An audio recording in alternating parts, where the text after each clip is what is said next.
So we just did a service on a generator that has a International 530, a Huey International 530 engine on it, um, which was interesting. I'd never seen that before.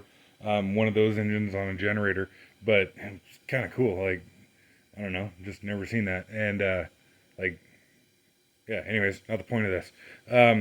Those engines have a coolant filter on them from the factory, which is nice just because, like, in my opinion, everything should have a coolant filter on it, and if possible, every fluid should be filtered. Um, but, like, it'd be neat if a little, Honda single cylinder engines had a little oil filter on them. But, anyways, um, we wanted to cut open the coolant filter on this thing to check for what was in there, because the generator sits inside of a heated building, and never leaves the building. It's bolted to the floor and what have you, and the building never gets below about 50 degrees. Uh, so with whoever was in charge of the generator in years past, they thought that they were going to do such an amazing thing and save so damn much money and put strictly water, like literally just straight water, in the cooling system. Um, Evidently they did that because it's cheaper than coolant, and it's never going to freeze, so it's a big deal. um, One of their other generators, a cat 3412, um, is just about rusting from the inside out because it's had straight water in it for so many years. um, and so I was really worried what this thing was going to look like in the coolant filter, because like looking through the radiator cap, it's just rusted to fuck. um, and yeah, wanted to cut open the coolant filter and see what we found in there, and I was freaking blown away at what we found. You can see that the inside of the filter here is not actually rusted, which is rather surprising. Evidently, this filter was installed after somebody had already put coolant in it, because the generator that this came off of, we did not see with water in it. By the time we got to it, somebody had already swapped coolant in it. Um, but near as I can tell, this is casting sand from when the engine was produced. Um, and there was actually a hell of a lot more in here.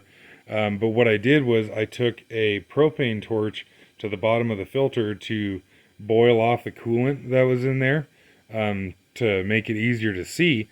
And it was like spitting and sputtering and shit and popping, and it actually blew out a lot of the crap that was in here. Um, but yeah, if I were to guess, this is casting sand. When the engine block is produced, they make a sand mold of the engine block and then pour in the metal that they're going to use for it, and then let it cool and knock all the sand off the casting. And if done correctly, you're going to get the vast majority of the sand out of there. But we don't live in a perfect world. There's still going to be a little bit left over. And a little bit is to be expected. But I mean, this thing had it was like there was a couple teaspoons of sand in this thing. And near as I can tell, that's what it is. The last time the generator was serviced, not by us, was that date and at 109.2 hours.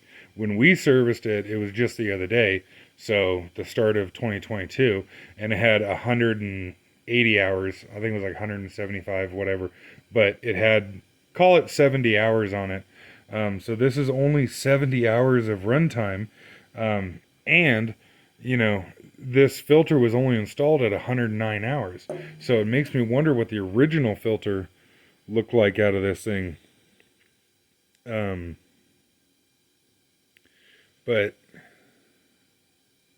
I have never gotten the opportunity to cut open a coolant filter on something that is brand new, like, the original coolant filter. So I don't know what's normal to see in an engine, but this is just fucking insane. And it makes me wonder how much crap was in the original coolant filter. But yeah, just fucked.